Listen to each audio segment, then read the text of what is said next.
Hey everyone, Daishihan Miller here with our next episode of KUDEN, the martial arts podcast for serious students or, I don't know, lurkers who tend to jump on our show. Anyway, all right. So anyway, something that I was told by teachers, Hatsumi Sensei, master teachers, the ones that I trusted a lot, coming up through the ranks was you will act in a situation the way you train. And it seemed obvious, right? In the beginning, it seemed obvious, right? Of course, right? So if I train this way, that's the way it's going to come out, right? I'm going to be able to do my thing, right? But over the years, as I got more and more lessons, this became much more clear as to what they meant, right? So we're going to talk about one of these little training aspects, along with this idea of natural and those kind of things, as we go through tonight's episode. So I will talk to you in just a minute. So the big question is this: how are self-defense and success-minded people like us, concerned citizens worried about protecting ourselves, our loved ones, and the things we care about from the monsters we know exist in the world? How do we train in a way that gives us the skills, knowledge, and understanding we need without becoming paranoid fighters or killers ourselves, and yet still allows us to be the hero protector the world needs us to be? That's the question, and this podcast will give you the answers. My name is Jeffrey Miller, and welcome to KUDEN Radio, real training for real people in a real world. And that's for real. Anyway, all right, so what I want to do is I want to start this off a little bit. I know what I just said there about what teachers said and all that, but I was going through, for those of you who are watching on video, right, you can see this thing, right? I was going through one of my mini notebooks, binders of these old newsletters that I used to get from one of my teachers in the art. I've got a couple of other ones that have newsletters that Hatsumi Sensei put out, Tetsuzan, Sanyaku, some of these things, right? A whole bunch of resources. I've got a bunch of these things that have these magazine keeper kind of things in them that I keep my collection of articles that came out in magazines along the way, because they were all sources of knowledge. But anyway, I was going through these things. Just part of it was nostalgia, and part of it was just to see, I don't know, what I had in this one, right? It was just a lot of my stuff is in storage because of that fire that we had.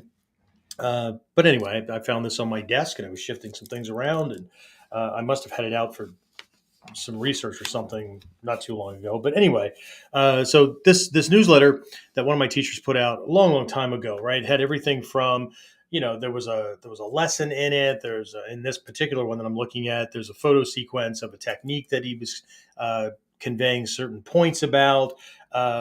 If he was letting us know about some upcoming seminars, events, whatever. But there was this little snippet in here, right, that says "from our readers," right, from our readers, and it was from somebody. This person was in Yakima, Washington. When was this? What was this issue? Now, this was already volume 18, number 9, right? So we're looking at September, right? 18 volumes, right? And so this was September of 94. Where were you in September of 94? Anyway, so it's just this little snippet, this little letter kind of thing that was written in from somebody who subscribed to this newsletter. And not everybody that subscribed trained. A lot of people just got things because they wanted. Well, you'll see, right? So I'm going to read this, right? And again, it was Shoshi Hayes. I'm not sure what he calls himself these days because I'm not directly connected with him anymore. But that's the reference, right? So I'm concerned about the trends. I'm concerned about the trend towards Stephen K. Hayes' study of the mind sciences and his Tendai Buddhist studies. I've noticed more and more of these articles and less Ninpo related stuff. I don't think Stephen should assume the readers are interested in these subjects.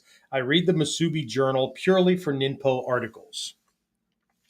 And of course, there was a response to that. Basically, I'm just very, very quickly summarize this thing that um, uh, my teacher at the time, right, Shoshi Hayes, occasionally included these articles because he felt it was his duty to make sure that students got more than just. Well, you know what? I'll just read it. It's a short kind of thing. Shoshi Hayes occasionally includes articles on the ninja's Mikyo mind science because he feels it's his duty to provide the Western world with a martial art that is more than just a hobby of physical conditioning or technique memorization. Through his work as a personal security agent for world figures, he is extremely aware of how important it is to understand the motivation behind why people attack and fight others. It is Hitoshi Hayes' belief that the majority of martial arts today have allowed themselves to degenerate into little more than shallow recreational training in how to fantasize about hurting other people. He's committed to the highest ideals of the warrior arts. That is why he includes the Mikyo topics. Anyway, um, that's why I do what I do. And just toss this down here. James knows I have this discussion with my team almost regularly about how folks, they make certain assumptions, right? They want to jump around and focus on one aspect of the art and ignore others.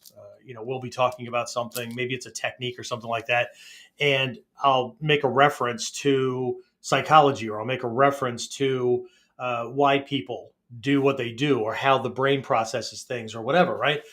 And as soon as that runs contrary to what somebody either wants to learn or believes is true or whatever, right? It moves into a realm that they're just not interested in, right? And of course, people can do whatever they want, right? But what they do is they just hang up, right? They click off, right? Like people are doing as they're listening to these things, right? Because I think a lot of people they tune in. It's a ninjutsu podcast, right? So where the hell are the techniques, right? Why aren't you demonstrating something? Why can't I just like learn some freebie moves and things like that? Well, it's because it's not the nature of Kuden, right? Kuden, by its very definition, is a teacher to student kind of transmission thing. So we're talking about things that are not easily demonstrated in techniques, or they're a part of everything. And so, it's not about the technique, right? It's about every technique, but again, it's about no technique at all, right? Um, so that's where a lot of these topics come in. Now, the Whiteboard Wednesday stuff that I do, that tends to take a look at things more from a physical level.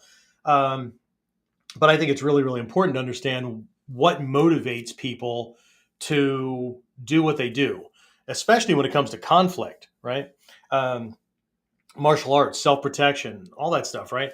What we're really talking about is the realm of conflict resolution, right?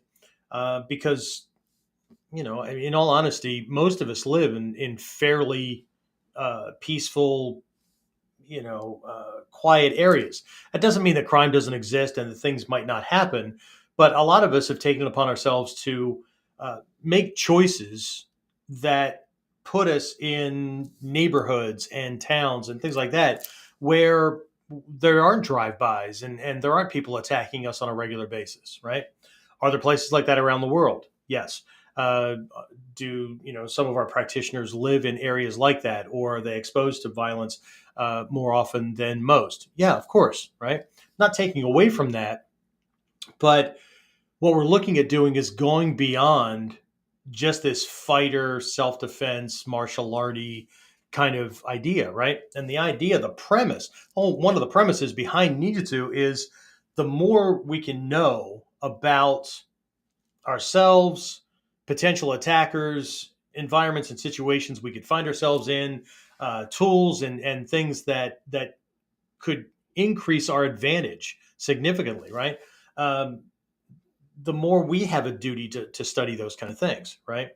So that little snippet from that reader, right? Um, it just jumped off the page at me because there are a lot of people that they don't want to learn mental stuff. They don't want to understand spiritual engagement, connection kind of things with people. They don't want to understand. They don't want to go into a lot of these realms, right? Just show me where my foot goes, right? Just show me the next cool move so I can get back to fantasizing about hurting people, right? I don't want to hear anything about legal mumbo jumbo because, as long as I'm right, then, they can't possibly send me to jail for that. Well, unfortunately, that's not true either, right? So, anyway, all right. So, um, what I want to talk about during this episode is one of these things that I encountered very, very early on. Again, for those of you who know me, I've been through a virtual encyclopedia of martial arts. I've trained in Jeet Kune Do, which is the system that Bruce Lee had kind of created out of um, his earlier work in certain styles of kung fu and things like that, right? Um, Wing Chun, that kind of stuff, right? Trained in small circle jiu-jitsu. There's another form of it in there, right? There was some Aikido and Aikijitsu, a couple of forms of karate, soft and hard, Taekwondo, a couple of forms of kung fu, things like that. Just, I mean, a wide range of things, as well as other, systems of self defense that weren't really named, right? Training with this teacher, that teacher. Again, if you know my backstory, you know that uh, my thing was I needed to develop a skill set uh, that would allow me to protect myself and other people against the kind of monster that I was raised by, and at the same time, not ever, ever, ever feel that kind of fear again. But at the same time, as I was going through this journey, right, there were things about me that I had to learn, right? And I had to recognize that some of the things that I had going on in my head, right, were fantasizing about, right, taking on the bad guys and, the lone ninja taking on the building full of mafia guys, right? So I'm going to take them on with swords and throwing stars, but they're armed with Uzis and shotguns and crap like that, right? So, a lot of this stuff is really, really necessary, right? And coming to grips with it and really understanding what's going on, right? The reality of the situation, right? But anyway, one of these concepts that really drew me to Ninjutsu was this idea of nature and naturalness and things like that. Not from a woo woo standpoint, right? I've always been the smaller guy. I mean, as a military policeman in the United States Army, right? I got in on a waiver, right, because I was an inch and a half, give or take, uh, under the minimum height requirement. Right, the height requirement was 5'8" when I enlisted in the military, and so my backup was military intelligence. But I really wanted to do this thing with law enforcement, and just as fate would have it, right, they were short on enlisted people in the military police, right? Less than non-commissioned officers and all that, so lower enlisted, right? And so, in an attempt to get more people in, they waived the height requirement, right? So I was able to get in, but that also meant that I was going to have to deal with guys that were bigger, stronger, faster, right? Not to mention that 80% or better of the people that I encountered, right, on the bad side of things, right, being that I was dealing with military trained people, right, they're all trained killers, right? So um, I was not in a realm or in an environment or in a paradigm where anything was going to do, right? So, in an attempt to kind of get as much as I could, self defense systems. When I first got to my one duty station, after getting the the laughable training in military police school, just to get me through the school, right? It was just to get through the school, right? Uh, I knew that I needed to get other things, right? So. training in Taekwondo and training in Kung Fu and training in these different systems, um, but also recognizing that I was bound by a use of force doctrine and a bunch of other things, right? So how do I deal with a situation that I'm not only be outgunned, no pun intended, right? Um, Based on size and skill set and intent and all that, but also be crippled by regulations and things like that, right? So this became very, very attractive, that the system was more than just uh, it was more than just a style. It was more than just a bunch of cool moves and strike first, strike hard mentality and things like that, right? But there was this idea of nature and naturalness, and this is one of those words that get bandied around a lot, right? In this martial art, in the world, just like enlightenment, warrior, right? I mean, just everybody throws this shit around, right? Um, but it's easy to use the terms, it's easy to use the words, not so easy to live to it, right? And this idea of nature and naturalness, right? There's lots of aspects to this, right? Lots of aspects to this, right? But it's been my experience that most people tend to gravitate toward what that means within the context of executing a technique, which is one aspect, right? It's one aspect, right? So, what's natural? What's natural for a human being as opposed to a white crane, aka white crane kung fu, right? Or cobra style, or tiger, or whatever, right? What's natural for a human being? How does our body operate? How does the how does a human being operate, right? So we can make sure that we're operating and using our body the way it's built to be strong, while forcing him to operate in a way that forces his body into a weak uh, kind of positioning, right?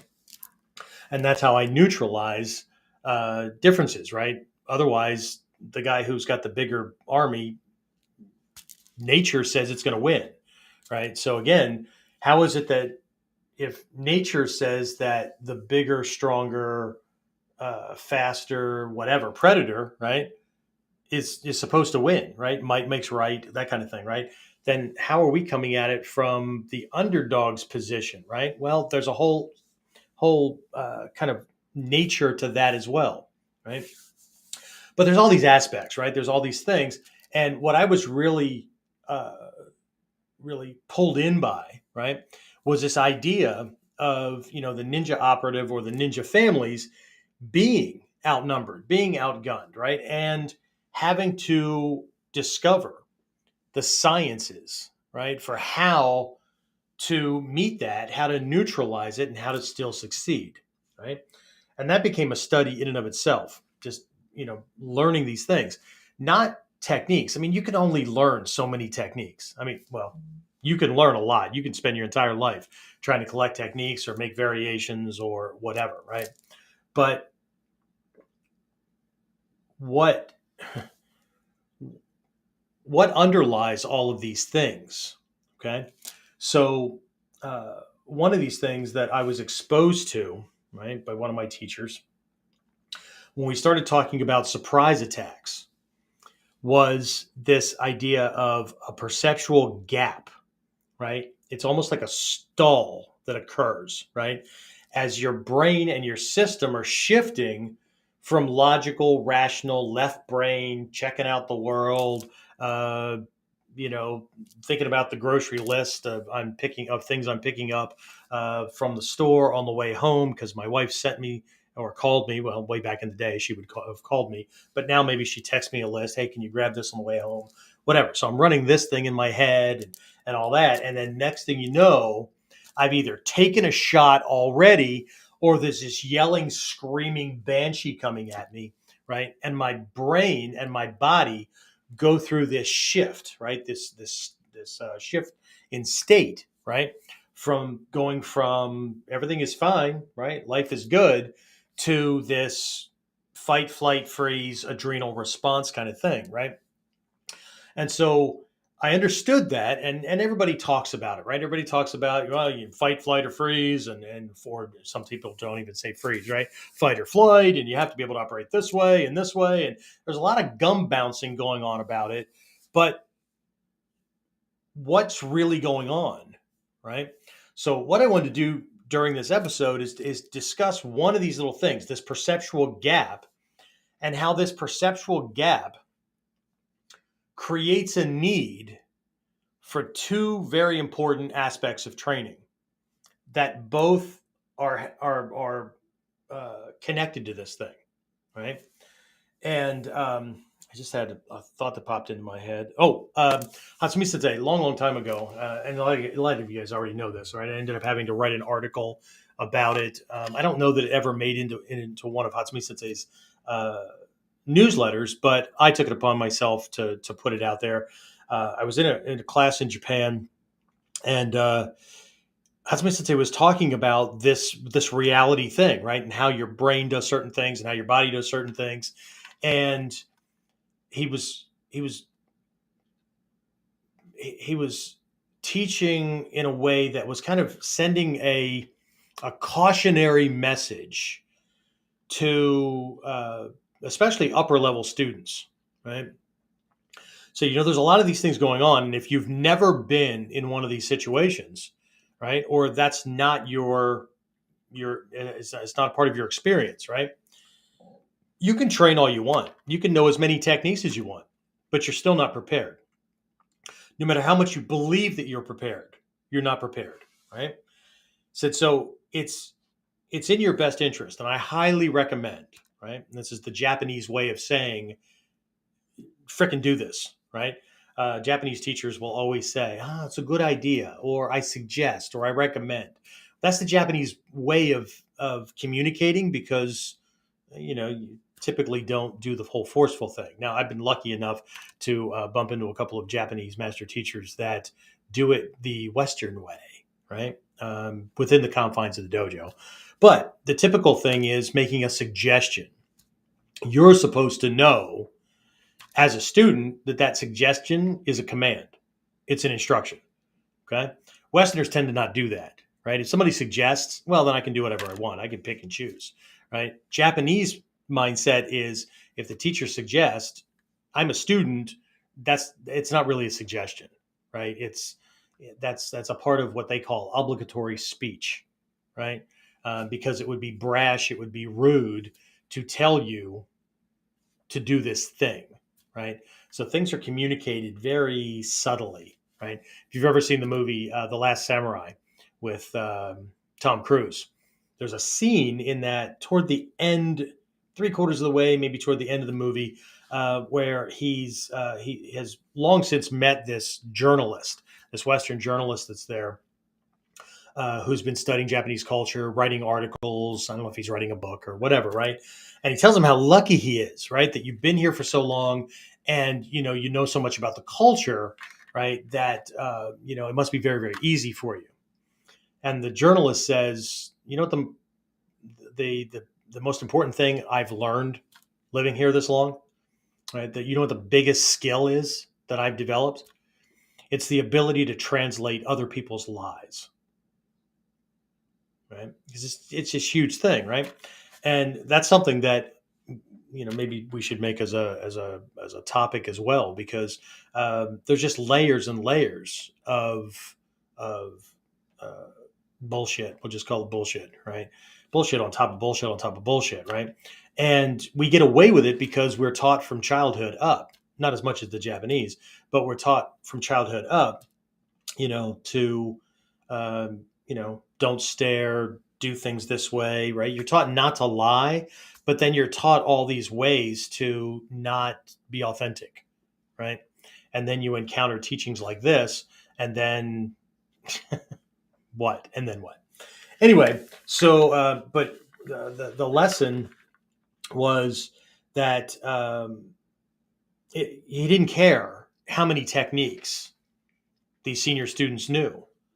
If you've never been in a situation, you need to seek out people who have actually been in a life-threatening situation. You need to find other teachers, other students, right? Even if they're a white belt, right?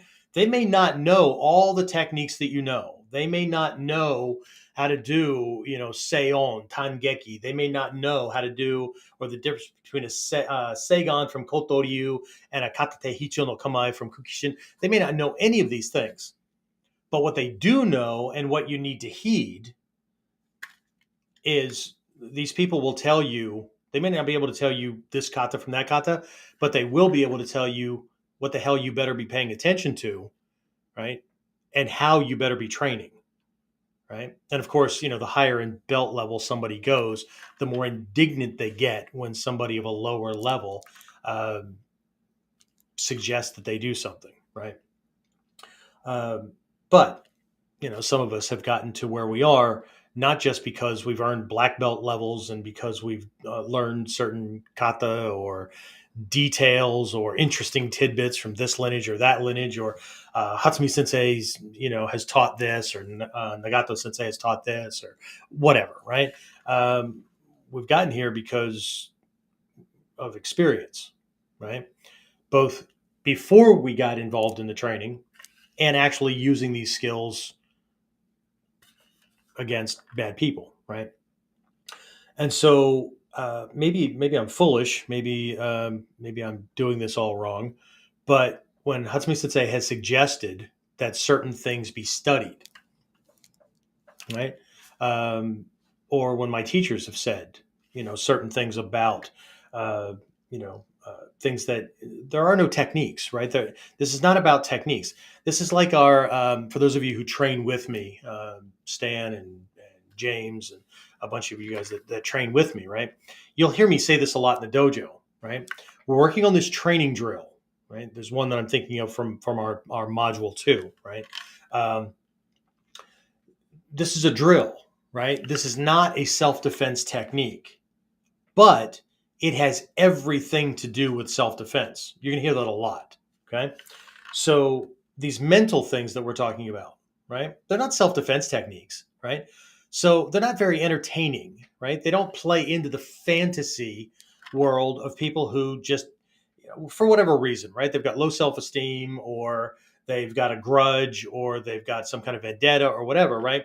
It doesn't help them fantasize about beating the shit out of somebody or killing them easier, or storming the mafia laden lair or whatever. It doesn't help with that, right?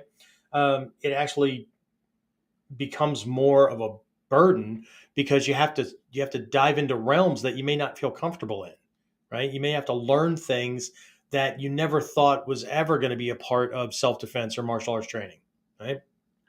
And so here's this thing, right? There's this perceptual gap, right? Um, I remember this thing coming up in my guise, my alter ego, right? As a workplace violence consultant, I was doing a presentation at a medical center for one of their employee education kind of things, right? And I was sharing time with a neurosurgeon, right? We both had this.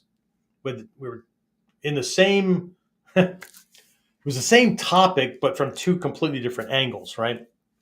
So this surgeon was actually on an emergency team for workplace violence kind of things. So if there was an active shooter incident and all that, he was on an emergency extraction team where he was one of many medical people that were taught the military tactics, or the rescue tactics that the law enforcement team would use to move in, right? So they're clearing, they're making sure that they're watching out for the gunmen and handling active threats and all that. But meanwhile, in the middle of this triangle formation, you've got an EMT, you've got, in this case, right, this doctor, surgeon, whatever.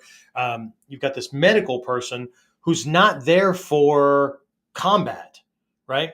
The team is like a bodyguard team moving through, right, actively handling things, but the medical person is being protected so that as they come upon an injured person, a body, whatever, right, they can do what they need to do, right, to triage somebody or to administer first aid, whatever, right, and then in each instance, they decide whether or not they're going to extricate the person or they're going to clear that area, mark it. They radio for a secondary team to come in, move that person out or treat them on scene or whatever, right?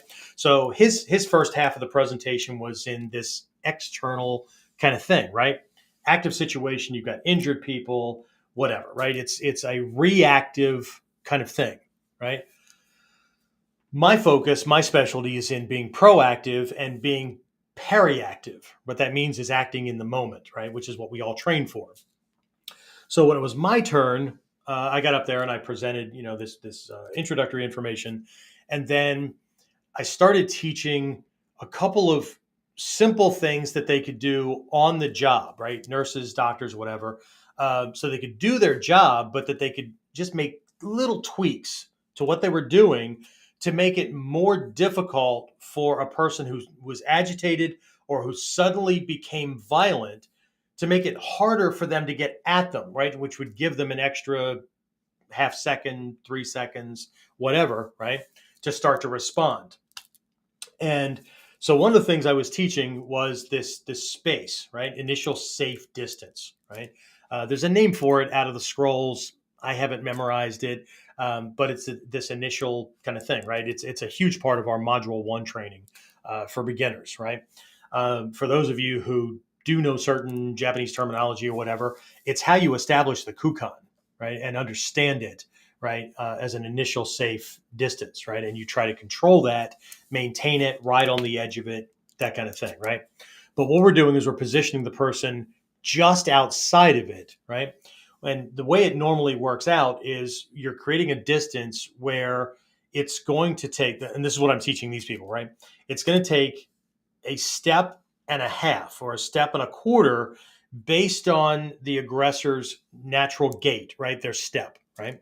A step and a quarter to a step and a half, right? So they're well outside just being able to step and hit you, right? Most of us, if you're doing the classical stuff with the ski, right, that's a full step, right? So we're doing just a little bit more or about the same distance because you guys are learning to punch from a seigan, which is more than the average person normally would be positioned to step. So for the average person, that's about a step and a quarter, step and a half, right? And so I said, this is really, really important because we need to neutralize their ability to attack us out of nowhere, right? This idea of it came out of nowhere, right? There's this perceptual gap, and it takes a little, give or take about a quarter of a second, a little less than a quarter of a second for input to come through our sensory gateways, right? Eyes, ears, whatever, get processed in the brain, and then the brain be able to send messages to muscles to start to engage to do things, right? There's this, we're a little bit behind, right? And this doctor had spoken up and said this was really, really important. You guys all went to medical school for this stuff, but this is important, right? You learned it from one perspective. He's showing it from something else. We human beings live about a quarter of a second in the past, right? So again, for most people that think that this is bullshit, right? They have no idea how deep the rabbit hole goes and how your training has to fit reality. It has to fit nature. What's natural, right? So we live about a quarter of a second, give or take, in the past, depending on the brain processor you've developed, right? And what kind of other outside of martial skills you've done to make the processor work the best it can, right? So he made it a point to talk about this stuff. And what I was pointing out was working with this idea so that this person couldn't just get the jump on me, right? So where I'm going with this is this perceptual gap, right? When you're surprised, or it's not even the surprise thing, it's just the normal processing, right? Your eyes are always on. Well, how is it that we can't see something until later down the line? Like when somebody punches, right? The average punch from the time it starts, from the time the hand starts moving until the time it hits its target is about 200 milliseconds. So just under a quarter of a second. Okay. It's pretty damn fast. Okay. Well, this perceptual gap that we have, even if you're not surprised, somebody standing right in front of you, by the time you see the fist moving, it's 2/3 to 3/4 of its way on its way to hitting you, right? So, and that's best. That's best. That's best case scenario, right? Um, which is why we control the distance, right? And we don't screw around with that. You learn about these things because you need to neutralize the perceptual gap, right? That's why we don't stand at jab distance, right? That's why we don't jab, because for us to jab them, we have to stand at jab distance so he could. See, there's all this stuff, right? So again, but there's this perceptual gap, right? Same thing when we're startled, right? There's this shift. Left brain takes a little bit of a vacation, and our body does whatever's in subconscious storehouse, whatever's in the subconscious system, right? In muscle memory, that's what happens. Flinch response, call it whatever you want, right? Um, so these things are important to understand, okay? Because if we understand them, then we can tailor our training to make sure that we're doing certain things and we're engaging in certain types of training that work with them and allow us to be able to operate when this thing is happening, right? When this natural thing is happening, right? And no amount of left brain memorized step by step kata is going to get you there. Well, I take that back. It'll get you there maybe 20, 30%, because rote memorization of things, right? Do it long enough, right? And, you know, that becomes your new flinch response. Well, that's great, right? But is it intentional or is it accidental? And again, I read that little thing there that the guy didn't like the idea that Shoshi Hayes, it was a Shidoshi then, right? Shoshi Hayes was inserting these Mikyo mind science articles, um, because he only wanted to learn physical moves. He only wanted to learn the ninpo stuff. Only wanted to learn the ninja stuff. This is ninja stuff, right? Because if we don't know that it's operating, if we don't know that it's happening, it can bite us in the ass. If we don't know that we have some faculty that we can use or that can serve us, we can't use it as a tool, right? As long as it remains in the realm of the unknown, until we shift it to the realm of the known, we don't have any choice. Okay? As soon as we move something to the realm of the known, then what we have is we either know that we know it or we know that we don't know it, right? But it's in my realm of I know that exists. I know that there's this Hungarian language on the planet. I have a choice now. I can choose to learn it or I can choose to leave it alone, right? But I know that it exists. If I don't know that it exists, right? If I don't know about this perceptual gap or this, whether it's the sensory input to processing to motor activity, if I don't know that it exists, and I don't have to know it from its science kind of thing. So don't worry about it. I'm not sending you back to school. I'm not going to get you all like sweaty in your freaking palms and whatever, right? It's not about that kind of thing. But just knowing that it exists, right, should bring up the question, well, shit, what do I do? Because there's going to be this microsecond of a blank out. Well, for some people, it's not a microsecond. For some people, it could be minutes. For some people, I was just talking to one of my students who's come a long way since I met her. But there was a lot of trauma from her past, right? A lot of trauma, right? So this gap, when scary things happen, when things, I'm going to use a word that she's a brain scientist, right? So she doesn't like this word either, right? Because triggered means that you're firing a certain part of some system, some mechanism in your system, right? But social agenda, right, has made it into like somebody attacked you kind of thing, right? And it could just be that there's somebody in the same room that you're standing in that has a difference of opinion, but we're going to call that triggering. And these people want to be warriors. Anyway, it doesn't matter, right?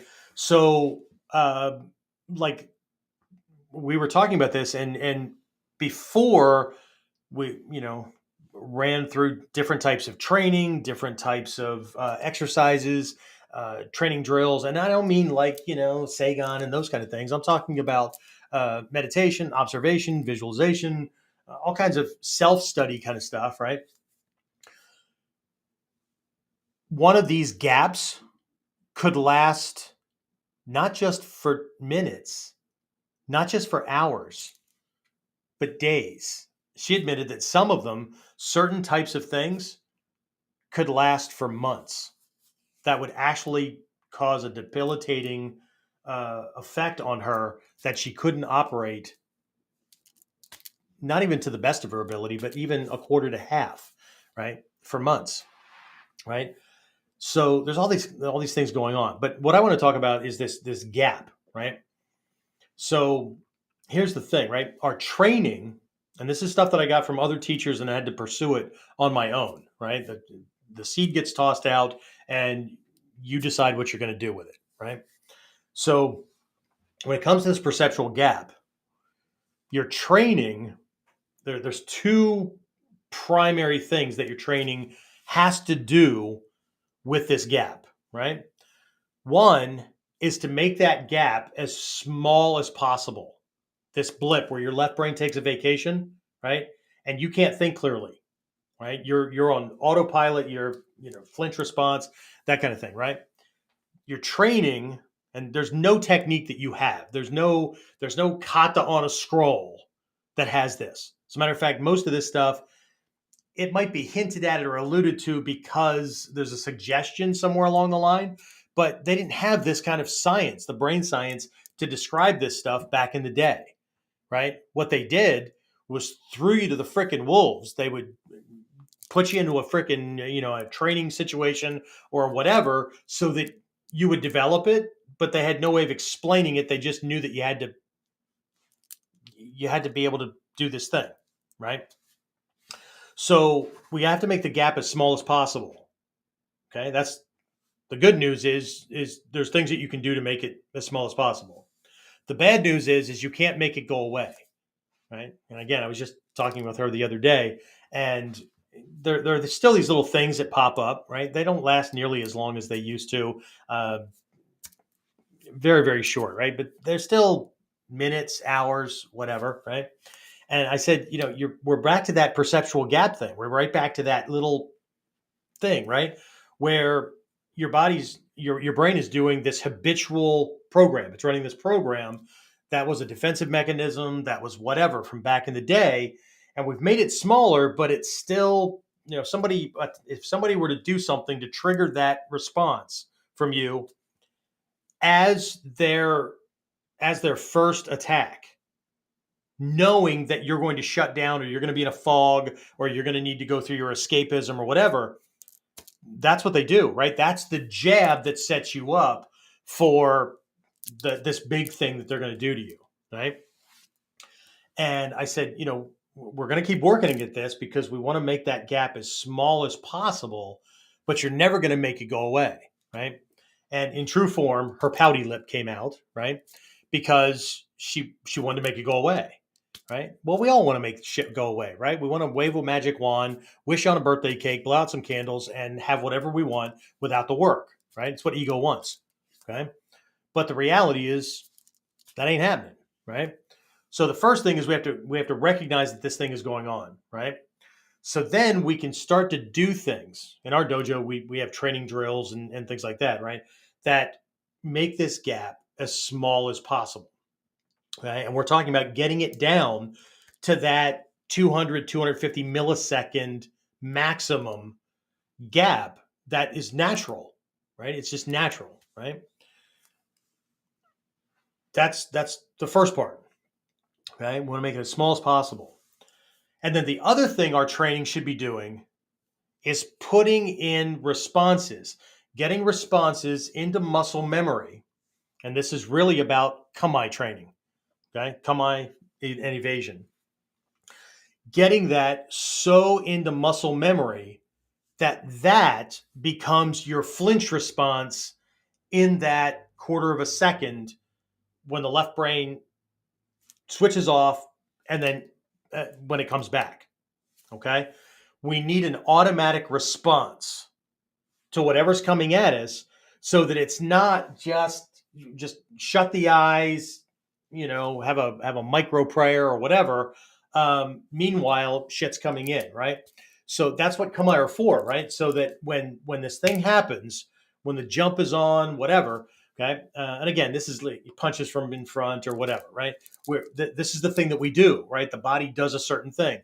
The core muscles fire. The hips pull back, right? The weight shifts, or whatever, right? Whichever direction we're moving, but the hata fires, and we're doing what we're supposed to be doing. We shouldn't have to think about it.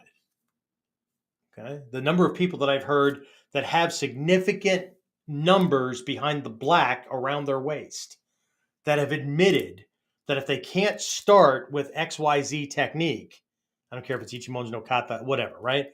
If they can't start that way, they're lost. But the number of techniques that they can demonstrate during a demonstration, during class, whatever, flawlessly, right? Is this just this huge contradiction, right? We can do all these things as long as we're thinking clearly. But in the moment when explosion occurs and the left brain takes a vacation, we don't know what to do. Okay. The reality is that we're trying to get all this stuff into experiential, what do you call this? Tactile response, right? It should all be subconscious, unconscious kind of stuff, right? To where we can operate based on feel, we can operate based on intuitive sense, those kind of things, right? Well, that's all right brain stuff. So the training does use the left brain to control the training process to put everything over in the right brain where it belongs. Okay, it's like bringing the workers that load and unload the truck, bring the truck to the warehouse, unload all the stuff. Then there's some other guys that mount all the machines and all that. So when you flip the switch, the machine does what it's supposed to do, and it does it without you doing anything more than just watching to make sure that it's doing its thing, right? So it's very, very different, right? So the first side of training is to get that gap, that surprise shit, whatever, right? That perceptual gap as small as possible. Again, you're probably not going to get it smaller than 200 milliseconds, give or take, right? But you don't need it smaller than that, because the other part of the training is what to do before and during the gap. So if I have the wherewithal, I'm going to position myself so that it takes him more than that gap to get to me. Okay? That way I can see it coming, right? And then I can move, right? I don't want to stand inside that gap, because he's going to hit me before I can ever perceive it, and then I'm screwed, right? People that do soft training and only slow training are never ever going to get this idea, because the type of timing that we're looking at, right, is all hardwired. It's not left brain. Watch it, watch it, watch it. Now move. It's not that, right? So there's that, and then there's this other training. It's just just training the core fundamentals that we need to come out. Here's an example. In our module 1, in our beginner training, this is even before ninth Q, right? For those of you guys that only do the Q kind of things, right? We have a rear arm choke that beginner students learn a defense for, right? And so with this rear arm choke, molars go together, right? So your jaw doesn't get knocked all over the place, right? And the jaw, the mandible, right, is dropped to protect the windpipe, right? So we can protect airway and kind of close off and protect the blood supply to and from the brain, right? So it's against a Sengaku Jime or one of these cross arm choke kind of things, right? It's to drop it down. So that protects that, right? And then they can work on the escape, but you only have 7 to 11 seconds based on how good your system is, right, to handle a choke before, well, I probably have less than 7, right? Probably 5 to 8 seconds before things start to get all fuzzy and weird and that black curtain starts to kind of close in, and then you can't do anything, right? So that's that's not just a part of the move, right? It's an important piece, right? So that needs to be trained until it's a flinch reflex, right? And it is normally, but it's not just that, it's also perception, right? Perception of things out of the peripheral vision. It's feeling of movement and things like that around us. The better we get with that, the more the body's going to do its thing, right? As opposed to we hear a ruffle or we feel something coming across our shoulder and we go to look at it, right? Not cool, right? So we need to drill that until that molars coming together and jaw dropping, shoulders lifting if we need to, becomes automatic. It's the thing that gets done, right? So in the moment when we're not left brain thinking, the thing that we want or need to be happening happens. Okay? Two sides to the training, right? This class is not about that, right? We are going to be touching on this stuff during our spring camp, which is coming up next month. Because again, it's one of these psychological kind of things. It's really, really important, right?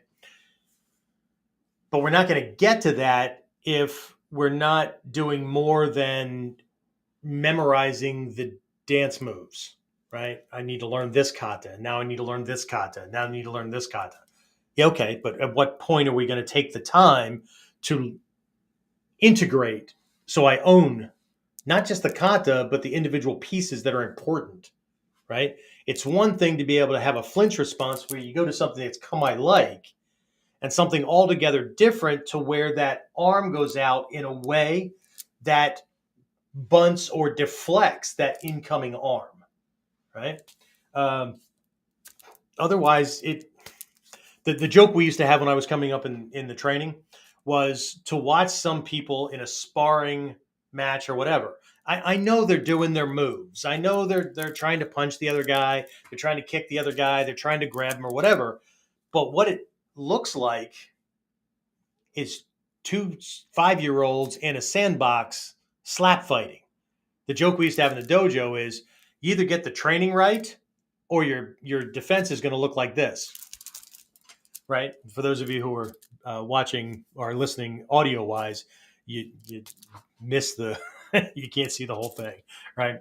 But I basically just closed my eyes and pulled my head back and just slapped at the air out in front. But the upside is that the other guy's probably doing the same thing. So then you're hoping for the best. So, but anyway, I want to take a look at this thing that just really, this is one of those things that drew me to the training, right? Because the training didn't involve just learning moves, right? And it wasn't just this presumption that if I can kick faster, hit harder, throw better, or have trickier moves or whatever, then life is golden, right? That there were these realities about the way the human being is wired mentally, physiologically, that kind of thing, right?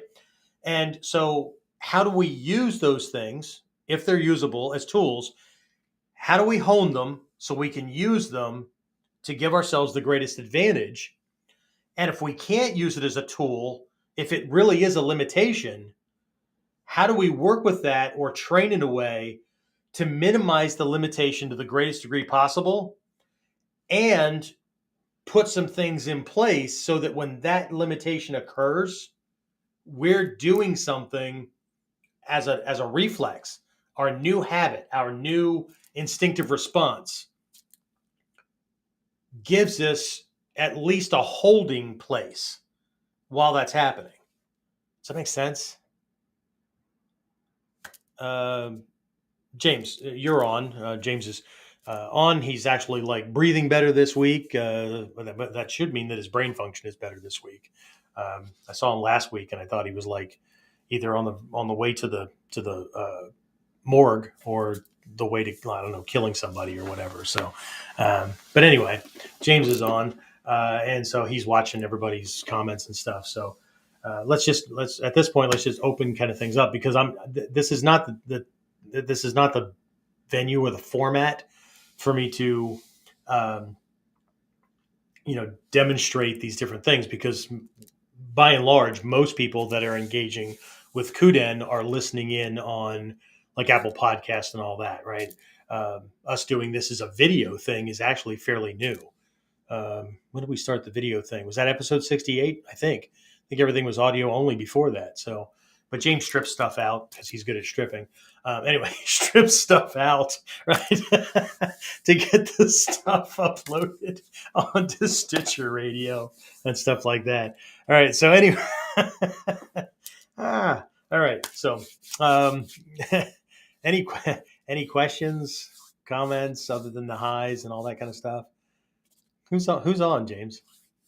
Who's on? I keep seeing the numbers go up and down as people are signing on or jumping off. Or I'm gonna not feel bad about myself. This is not a validation thing, right? We're just going to assume that they lost their internet connection and they weren't just underimpressed because I wasn't showing them some kind of tricky killer ninja move.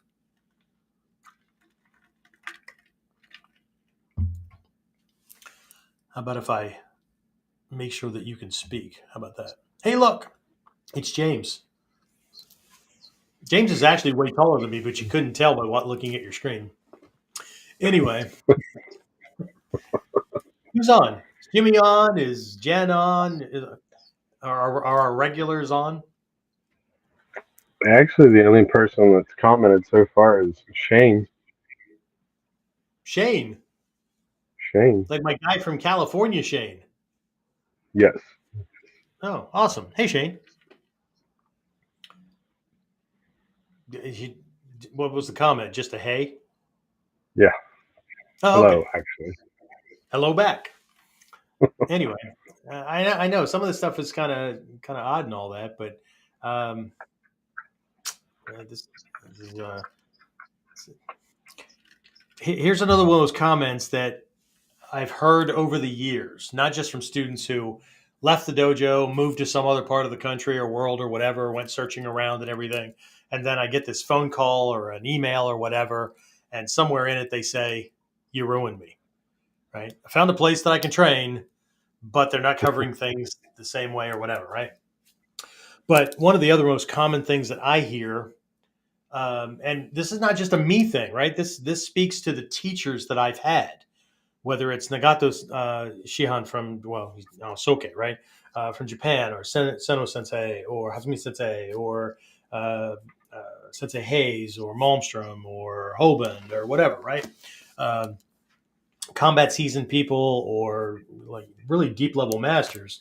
Um, it speaks to them, right? Because I wouldn't have had lessons to pursue had it not been for them. So this is not like me just throwing a bunch of shit together and trying to come up smelling like roses.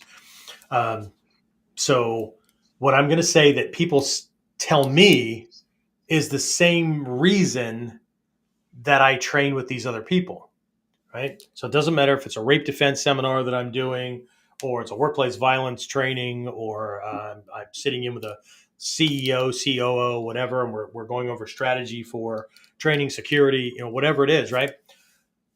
One of the most common comments I get is nobody talks this way. Nobody explains it this way. And I always just double check because it's a locator question for their head. And I go, is that a bad thing? And they go, no, no, no, no, no. It makes perfect sense. And it's why we have holes where we have, but nobody talks like this, right? We've we've gone to all these trainings and all that kind of stuff, and nobody talks like this, right? Nobody teaches like this. But this is exactly why I've chosen the teachers I have. Okay? Because if we think like everybody else, We're going to fight or defend or act like everybody else. I don't know if you've noticed or not, but the masses aren't all that smart, right? Um, if we, I think I shared a post on Facebook a couple of days ago that came across mine, and I went, "Oh, it's perfect," right? I can't remember who said it, but what they said is if you read the same things that everybody else is reading, you're going to think the same things that everybody else is thinking. Well, how can you do that and be atypical? How can you do that and produce results that are better than what's average? Right? It's like everybody's trying to do what everybody else is doing, but they're trying to be better. What the hell does that mean? I'm going to be average, but better. I want to be like everybody else, but better. I want to do the same thing everybody else is doing, but better. To operate better, and this is what this art has always been good at, to operate better, to produce results that are significantly better, we have to know things that the average person doesn't even know exists, let alone is willing to go and study, even if they do know it exists. Right? We have to do what 98% of the population won't do. And that includes the population of practitioners in this art. I know everybody wants to be a part of the Mutual Admiration Society, but in and I've talked about this before. In every group we're in, we should always seek to start out as being the dumbest rock in the bunch. Because if we're the smartest guy in the room, we're not going to learn anything from that group. We can't grow. If we're doing the base average that everybody's doing, if we're doing the good enough everybody else is doing, we're not growing. The only way to grow is to get into groups and find teachers to where you feel lucky that they let you hang out. Okay. Because you're going to have to step up your game to be at least mediocre, to be at least like the rest of the group or most of the group, right? You're going to have to learn more. You're going to have to do what everybody in the other group that you just came from isn't willing to do. Right? And then when you get to be the leader in this group, right? Just like, I have my groups in my school, right? But the reality is that I don't have any peers in my dojo. That doesn't mean I don't have any friends. But when it comes to proficiency and all that, right? James, would you agree with this? I don't have any peers. So how do I Yep. keep training? I guess I could go and hang out with other guys that know the same stuff that I do. And then what we'll do is we'll trade little tricks here or there. Oh, have you tried doing it like this? Oh, that's cool. Okay. So I'll give you one, right? I don't want little bits and pieces, right? I tell all my seniors what makes most people quit is that the big lessons turn into small lessons and they're not entertained enough. But it's not just that, because that's natural, right? When you first learn something, all the lessons are big, right? They'll all end up being little lessons at the end because you're learning these little tidbit kind of things. But the trick is to learn the little tidbit things, that little thing affects 90% of what you do.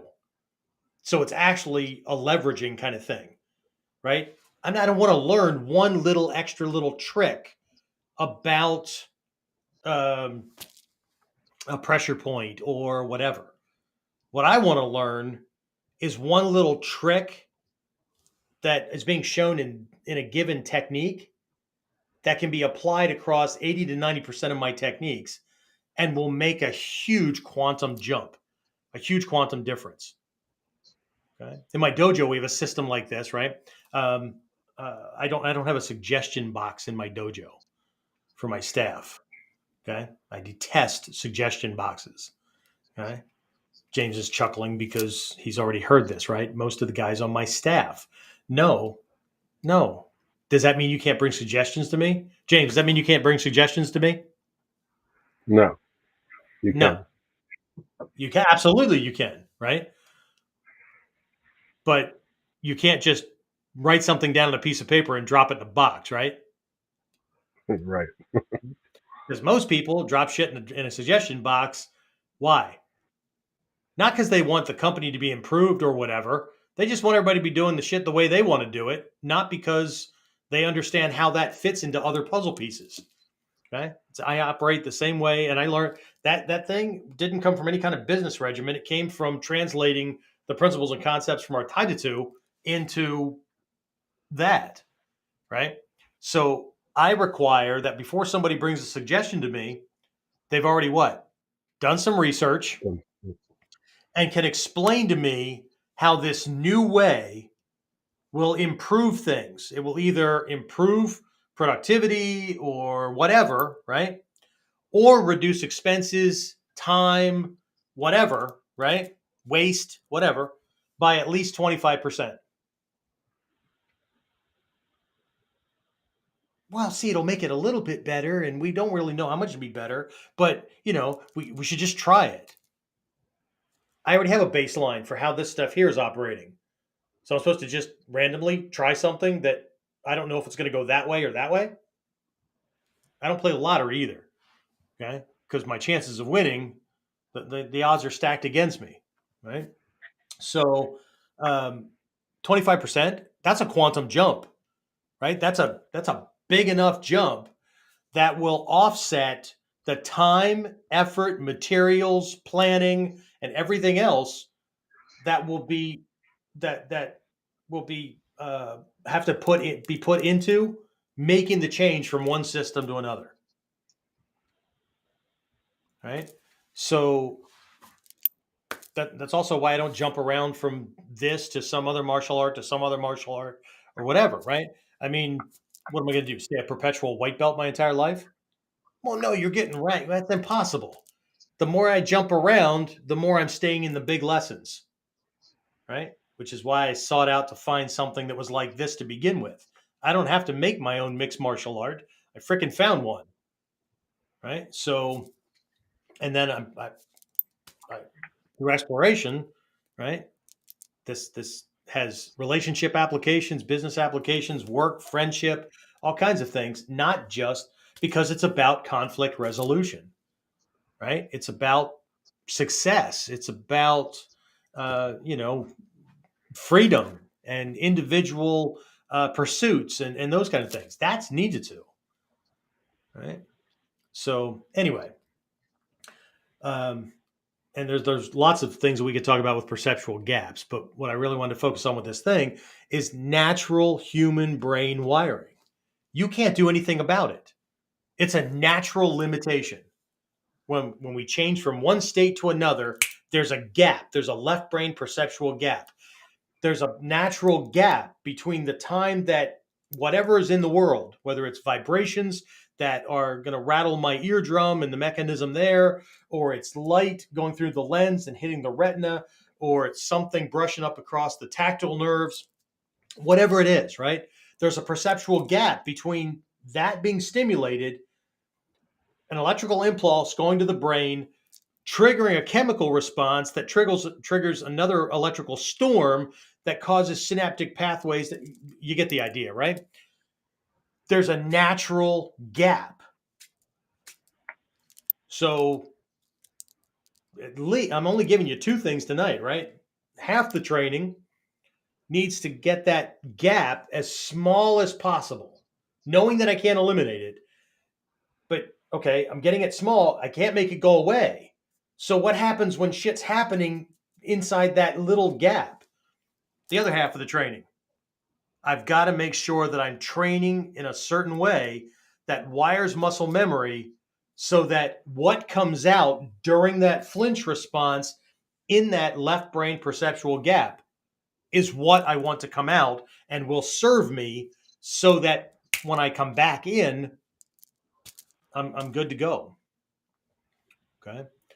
So, anyway, anybody else? Anything else? I don't see that I mean, we've had a bunch. come in and out during the show. But anything? Is there anything you want to throw on top of this? Because you've been around for a while. Sometimes the gaps can be quite large, huh? No, This is seriously, true. I have a student, um, and again, people come with all kinds of things from the past and all that. Um, One of the biggest things that causes a perceptual gap for folks that they don't even know is going on is the indecision that can occur because we've been trained in a Western academic system that rewards getting it right and punishes getting it wrong. When a huge part of the training process is get it wrong a whole bunch of times, right? To know why this thing is right. Because you can get it right and still not know why it's right. Well, it's right because, like, the teacher said so. Well, shit, anybody can tell you anything. Why is that right? Why is that the preferred method? Right? Fail a whole lot. Okay. And you know what? The other thing that will come out of all those failures is you'll realize that they were only failures in this instance. They're perfectly good options in completely different instances. But hey, anyway, before I give it back to you, I have a student that, again, because of past trauma and all that, and because of this right wrong kind of thing, um, well, and it's not just this student. There's other students as well. Well, they lock up because they're trying to, they're either trying to get it right, and so they can't decide between X and Y because they both seem to be right, but which one is the official way, which way is the right way, which way is the ninja way, which way, whatever. You're gonna get punched in the face. You're gonna get killed, right? Other ones, um, it's not. They don't get locked up that way. They end up with a literal physical paralysis through analysis, right? They hit a point in the training or in the little exercise that we're doing where it's one piece of information too much, and now the brain literally like stalls, and they forget like even how to start. Right? Anybody that's happened to me in the past. Did that ever happen to you? I had huge problems with it right after my traffic accident. Probably shouldn't have gone to Japan a couple of months after I had major brain damage and stuff. And like, my brain would literally just like stop. And I was not in Zen mode. I was in duh. I couldn't process. Right. So, but that can happen, and then I have to like steer the student back to like, okay, look, let's go back to the first model. Okay, just do it up to here. Don't worry about that one. But then they go right back to a right and wrong kind of thing. But like everybody else is able to do that, and now I look bad. See, now we're entering into a personal realm, right? There's all kinds of things that can cause these perceptual gaps. We're not even talking about those, right? What's the driver? What's the personal paradigm? What's the belief system? This is shit that 98% of students. I'm not even talking about 90% of the world, right? 98% of students who think that they're serious, they don't want to go into these realms because it's too damn hard. It's too hard. I have certain students in a program at my school that I don't give a shit. I don't care if they like it or not. Okay? They have to get used to that part too. Right, James?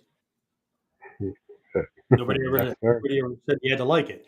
And if my teacher and his teacher and his teacher went through that kind of process, and they made me go through that kind of process, why the hell why would any given student think that they could skate the process that produces the results that have been proven for centuries to produce the results that we're looking for? Oh, I know, because it's the 21st century and they're smarter than everybody that came before them. I get it. Now, I get the stupidity, but they're wrong. All right. Anyway, what did you have to throw on top of that? I didn't have anything. A few comments came in though. Um, Okay. Sensei Golem is watching and says very large gaps, and it's easier to say all things are appropriate. It just depends on the situation that you are in. Yeah, absolutely. Absolutely. It just happened in class tonight. Got this new guy, Fred, white belt. Um, and it's funny. I don't know if anybody saw the post I put out on Facebook was, um, uh, what happens when the students have the minimum necessary to look at the next level of training and sensei's bored. What it means is they're now working on a first to second degree black belt technique, right? The way I would cover it with new black belts at that level, right? So of course there was all kinds of like sparks flying and whatever, right? And so we hit this little point where I show this little evasion on a follow up attack, right? They do something, we do this thing, they recover or do this bailout kind of thing, right? We shift to avoid and we move in this certain direction. And two of the guys looked at each other and went, "That's what you were doing initially, right?" But it was wrong. Yeah, but it was, and that's why I don't like to use the words wrong, right? Something is right or wrong, right? Oh, I'm doing it wrong. No, as long as are you evading the thing that's coming at you? Yes. Is he missing? Yes. Are you in a good position? You're on balance? Yes. Okay. So it's not wrong, right? That works. Yes. It's just not what we're working on right now. That's something else I inherited from teachers, right? Be careful with something being right or wrong because something that's wrong and inappropriate in a given context could be the perfect answer somewhere else. But again, the Western education system tends to teach us right, wrong. And then from a child mind kind of perspective, we latch onto that. Or from a beginner's perspective, we latch onto this is right always. This is wrong always. Well, if that were true, morally and ethically, it's wrong to punch somebody in the face. And yet, it's a huge part of our self defense training. It's contextual, yes? It's not about something being ultimately right or ultimately wrong. It's contextual. Now, I'm not telling people to run out and do whatever the hell you want because you've decided that that thing is right, right? So it's about producing results, right? We're free to choose, but we're not free from the consequences of those choices, right? James, you look pensive. You must be reading something. So what else? Uh, Did Jen somebody is post on. something that made you look weird and make that face? No, All right. she's James is too nice to Jen. go, "Well, that was fucking stupid." I would probably do that though. Jen said, "I like this training for real world situations. I never wanted to compete. I want to learn something useful with multiple benefits. I love it."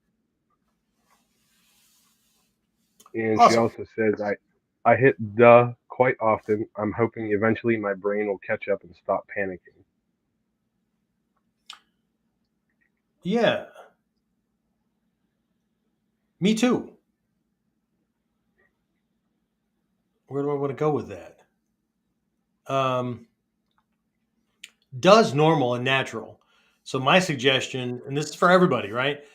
And that this is one of those mentality things because we're working on the mental aspects of the training during this upcoming spring camp. So hopefully, even if you can't make it in, uh, well, like my local guys, even if you can't make it for the whole weekend, at least get in for a session or a day. James knows this, right? I mean, something's better than nothing. But even if you can't make it in physically, we're doing a virtual thing. This is important stuff, right? Yes, we're doing physical techniques and all that, but it's the mental stuff, and it's not limited to just like some killer coming at you, right? Um, here's that dumb moment, brain locking up kind of thing, right?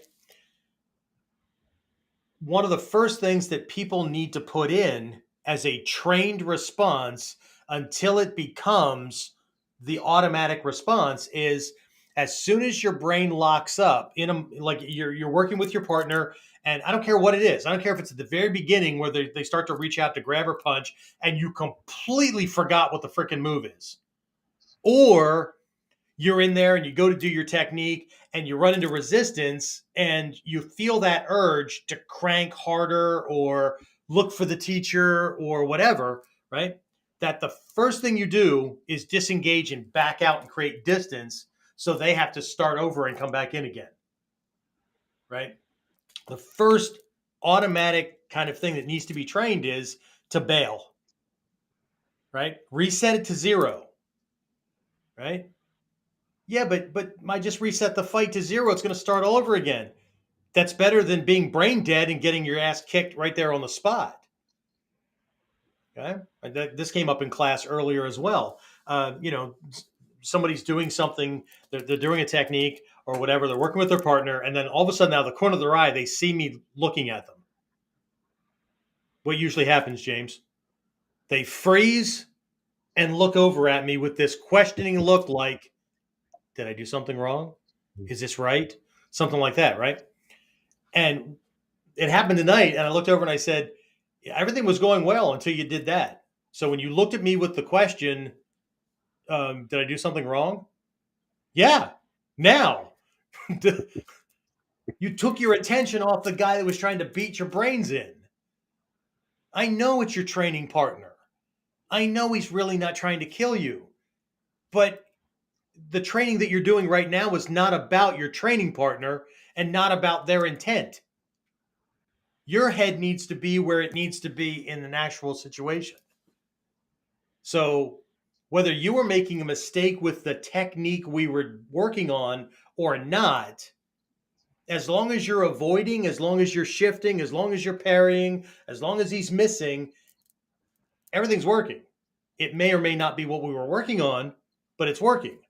The moment you disengage to look at me to check to see if it was right, now you're wrong. Now your head's in the wrong place. Okay? Because now you're worried about whether it's right or wrong. The moment you worry about right or wrong, the moment you worry about succeeding or failing, it's all over. It's all over. Okay? As long as you're breathing, you got a chance. Well, as long as you're not paralyzed, you got a chance. I laugh.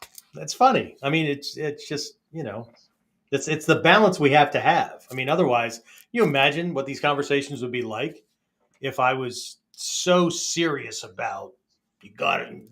There's killers coming at you, man. Do you not understand? Holy shit! I was taught this by Atsumi Sensei and other master teachers along the way. Right? You smile and you have a balanced, happy life.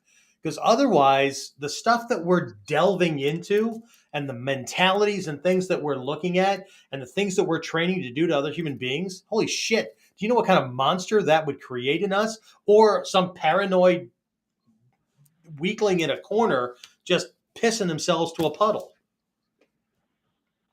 We have to have balance. This is all mental state. But anyway, okay. So whenever those perceptual gaps happen, okay, immediately disengage. Just create some distance.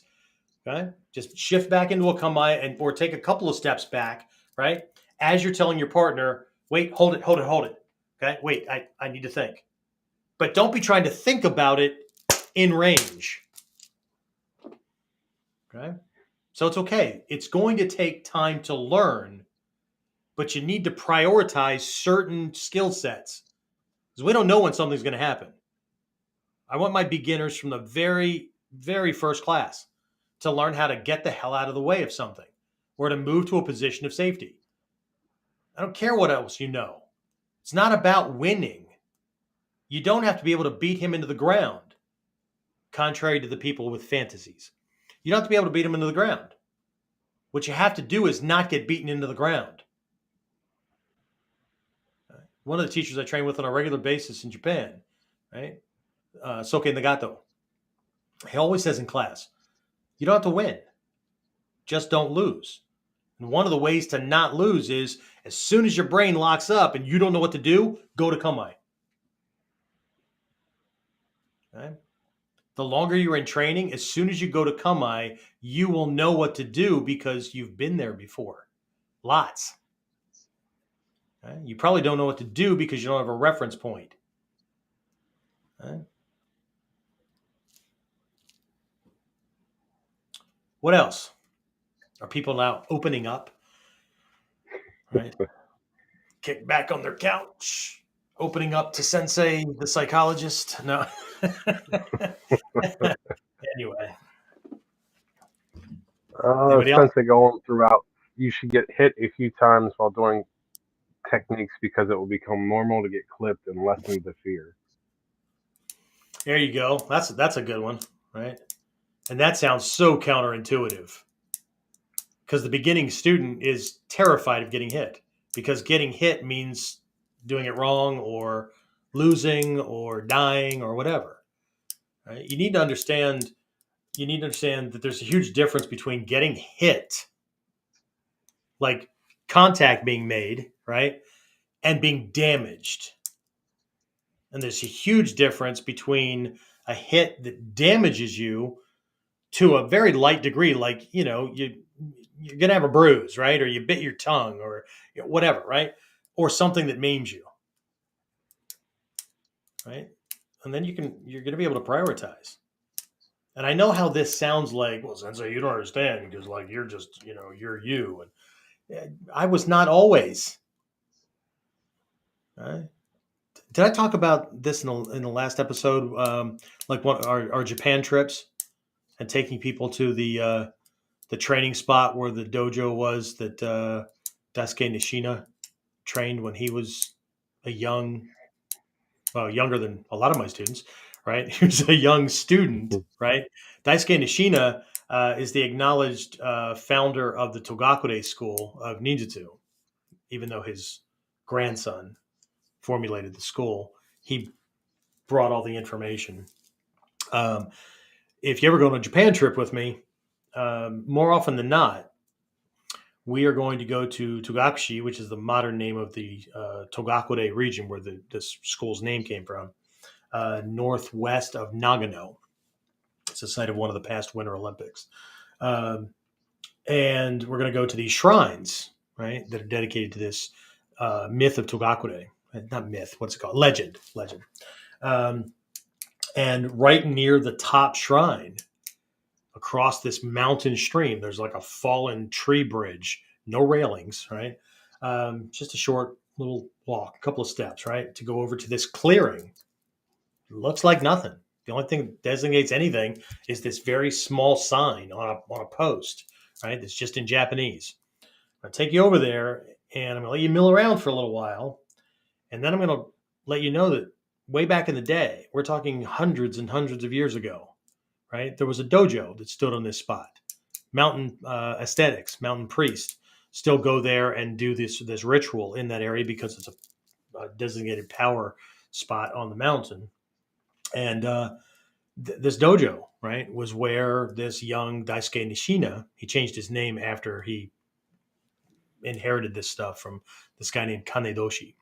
Um, but he trained there when he was a student, just like you. And I do that because I need to shake people out of the deluded thinking that those of us who are where we are, or the past grandmasters or whatever, just like fell out of the womb this way. It just ain't true. Right? I'm here to tell you that some of you guys are way farther ahead in the beginning of your training than I was. And if I can do it, you can do it. Right? So, while it may seem like there's this huge, here's another one, perceptual gap between where you think you are and where you think I am, right? It looks way, way different because the student always thinks the teacher is like, holy barely see him. Meanwhile, from our perspective, when we're giving you a suggestion, it's like turning around and looking at somebody right behind me and saying, hey, watch out for that pothole. How's that for a perceptual gap? To us, unless there's some kind of ego bullshit thing going on, to us, we think we're just barely in front of you. To the student who's with the right teacher, oh shit, the teacher is barely a dot on the horizon. How's that for a perceptual gap? That's some weird ass shit, isn't it? Okay. Interesting. All right, what else? Oh, that's everything right now. Fantastic. Well, in that case, I'm going to wrap this up and get some dinner. My days start at 7:30 in the morning, and most of them end. Well, I'm not done, right? Because I'm going to spend a little bit of time with my wife before she goes to sleep, because she gets up at 5 a.m. to go to work in the corporate structure. Um,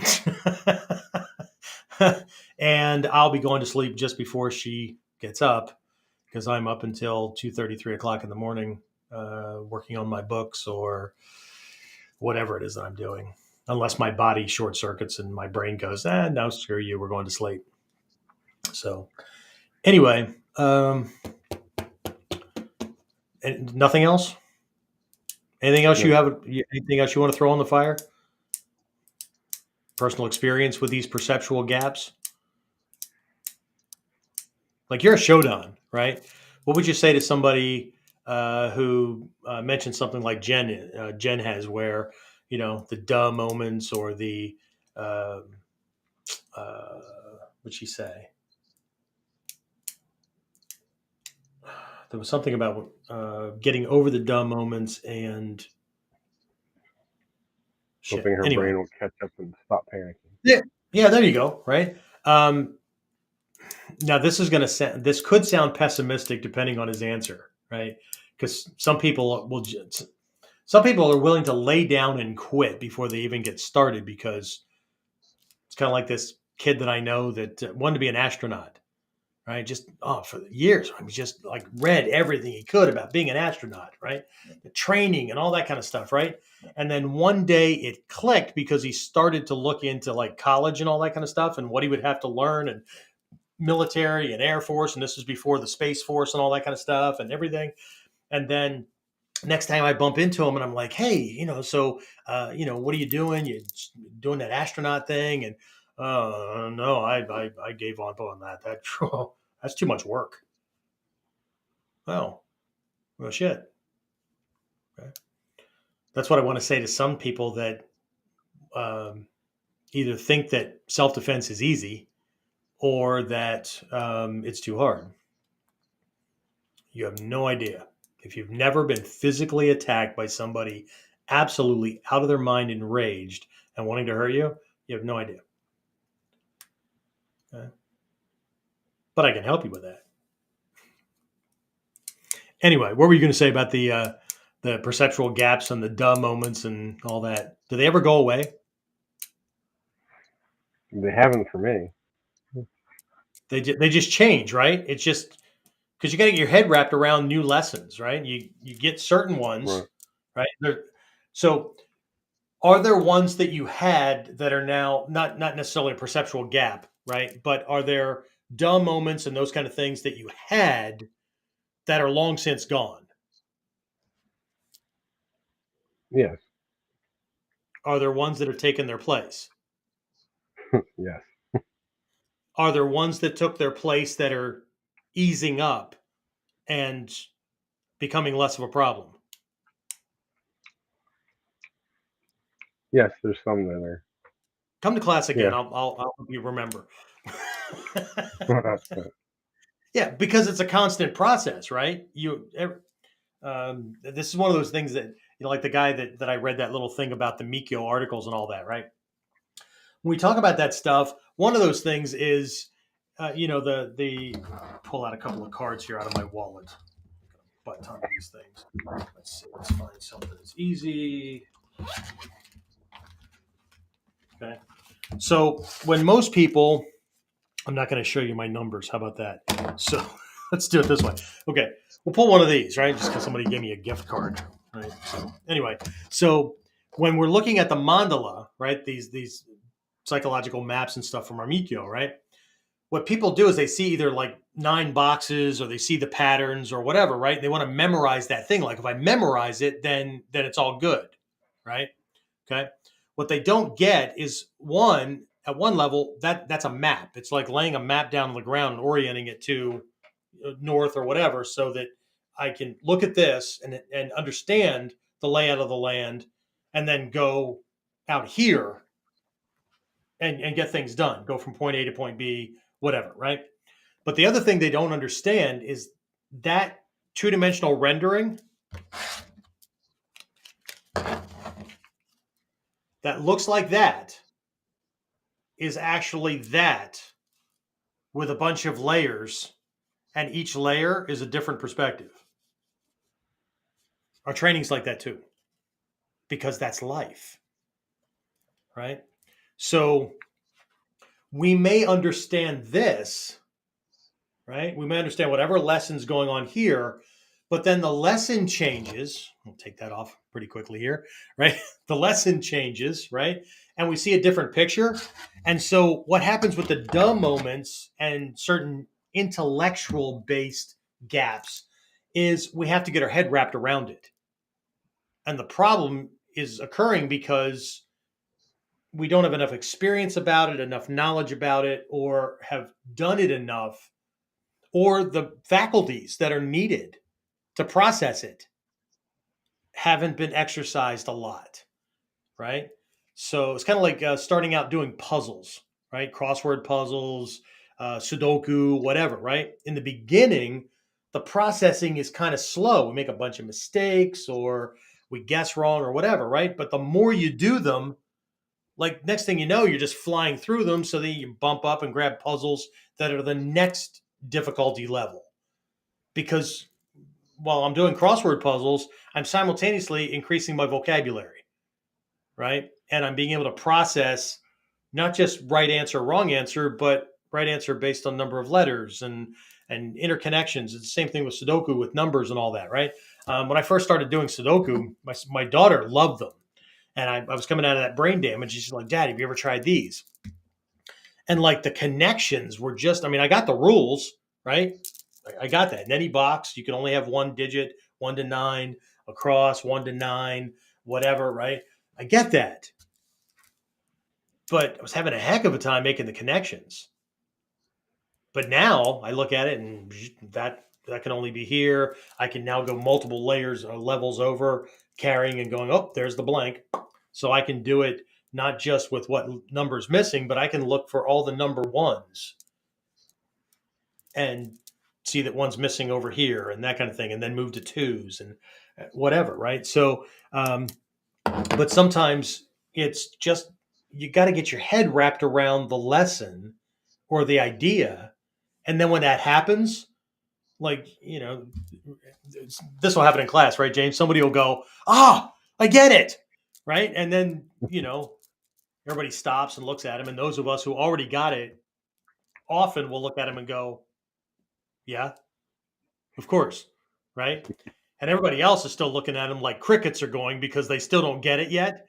So that aha moment lasts for like, I don't know, a microsecond, and then you get back to training. But as soon as you get it, you can't not see it anymore. Right? It's like looking at those little puzzles or those shapes, right? Your brain's just straining. It could be this, it could be this, it could be this. People will argue, right? I have a black and white picture that I use for this kind of lesson in our Mikyo training, and it's actually a silhouette of a farm animal, right? But I've shown this black and white picture to a bunch of different people. One person I showed it to was a retired Army sergeant major, and all he kept seeing were land masses from maps from give or take around World War II from his experience. Okay, it could be this and it could be this, and I'm seeing that and whatever, and then I point out that no, it's a black and white silhouetted rendition of a photograph of a cow from this angle, and I'll point out this little piece and that, and like once you see it, you can never not see it again. Do you know what I mean? Right? But some people will look at that and like until he actually saw it, he would argue that it's this thing that he decided that it was. And that can happen in our training as well. That can happen in anything that we're doing, right? We decided something is something, right? Whether it's this person or this situation or whatever, and then we'll go to our freaking grave, beating people into the ground, physically, mentally, emotionally, spiritually, or whatever, because well, any moron knows that that's what it is, and you know, so. But part of it is just getting our head wrapped around the lesson, and then when that happens, right? But we need an expedient to get our head wrapped around the lesson because sometimes even like a whole technique in Mod One, right? It's what 4 or 5 moves, right? And we're, we're still trying to get the moves. We're still trying to remember them. We're still trying to, you know, which one is it, right? We can throw an expedient in at the moment your brain locks up. Bail to come get that wired so that in a bad situation, I don't care if you're still a white belt or if you end up being a 10th degree black belt, when your brain locks up, you don't stay in range. You immediately bail, right? Until you get those things wired in, they don't serve you. And knowing them intellectually, like when I say these things, or when I write an article or whatever, or I post something online, oh, the number of people that go, duh, of course. I don't respond because it's easy intellectually to say, yeah, I know that. But when the shit hits the fan, do you act like you know that? Or do you need a day or three to be reminded or to go, shit? If I'd have been thinking in the moment, I would have, 2020 hindsight, right? Conflict resolution doesn't allow for 2020 hindsight. And if we're not careful, life mastery, 2020 hindsight can cause damage that we can't undo. And then we've lost opportunities. Anyway, but the duh thing happens all the time, right? I mean, I go to Japan and I train with people that are as far beyond me as you think I am beyond you. And I pay good money, lots of good money, to have those same moments, Jen. Same moments. I do not drop that much money to go to Japan for the Grandmaster or anybody to tell me how much I know. Shit, I can stay home and have my students tell me how much I know. I'm going to put myself in a very, very low position with people who know way more than I do. And I'm going to struggle to understand the new lessons. So otherwise, I can't grow that way. And I'm certainly not going to rest on my laurels. Way too many people running around doing that. I get it. They're a fifth dan, they're a first dan, they're a 10th dan, they're a daishian, they're a whatever. Right? I get it. We all get it. We can't not get it. They keep reminding us. we can't we can't not get it, right? Right? But it's just a freaking title. And I personally I don't think that I've done enough to warrant that. I know they promoted me to that, so they must have thought la la la la la la. Right? Too many lessons I'm still trying to sort out that not there yet. So I have the title, but do I think I have the ability that I would ascribe to that? No. So anyway, James, anything else? Anybody else? Hopefully, Something Sensei going Golem through. better. I gave him a head boo boo last week in class, and uh, I'm still feeling kind of bad about that. Well, I mean, He it threw wasn't one it more wasn't thing in. malicious and it wasn't hard or anything. It was just one of those moments. It was just one of those. We've all had them, right? Anyway, sorry. Anybody? He threw one more thing in actually, that too many people think that there are specific movements for working with tools or weapons when it is just getting your kami and walking correct. Big perception gap. I know you just said that, but I've got this furnace going behind me. I apologize. I'm going to try to. Is my. I don't know if my speaker's up as high as it'll go. How about if I bump yours? You say that again. Sure. Too many people think that there are specific movements for working with tools, weapons, when it is just getting your kami and walking correct. Big perception gap. Yeah. Well, we can't get to those higher level things if we don't have the the, the stuff that. And see, I keep calling them basic basics, kihon no kihon, but what they really are, people are things that people take for granted. Like I already have that.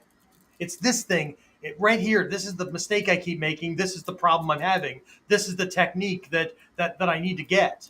What they don't understand is that technique is built on these other things, and that technique can't be falling apart if all these things are right. Right? You don't have a whole bunch of things that are correct and produce shit with it. So absolutely, I agree, and that's why the thing there with Shrey Sensei years ago when I was in Toronto for a week, and 3/4 of the week I didn't want to be in Toronto anymore because he kept focusing on my walking and it fucking hurt. And, and the last thing I needed to hear was this little Japanese guy going, "Jasan, good ninja walking idea. I think so." But he's my teacher. Yes, sensei. Yes, sensei. Yes, sensei. Yes, sensei. Right? Nobody ever said I had to like it. I wanted to get it.